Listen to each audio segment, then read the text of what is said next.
This video is going to show you how you can rationalize the denominator of an expression when the denominator is a single number. So in this first question, for example, to rationalize the denominator of this expression, we talked about in lesson how I needed to multiply by the square root of 5 over the square root of 5.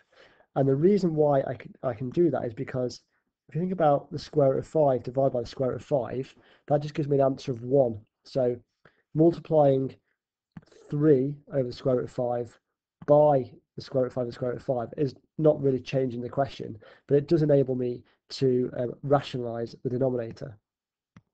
So this particular one would be 3 root 5, and then square root of 5 times the square root of 5 is the square root of 25, which is 5. In this second question, I could multiply both numerator and denominator by 6 root 2, and that would be fine, but I just have some simplifying to do at the end. Instead, I'm just going to multiply by the irrational part. So I'm going to multiply by the square root of 2 over the square root of 2. So my numerator for the answer is 7 root 2 over, then square root of 2 times the square root of 2 is the square root of 4, so that's 2.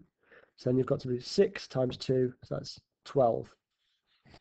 And for the third one here, multiply by root 7 over root 7. So I could write that like this.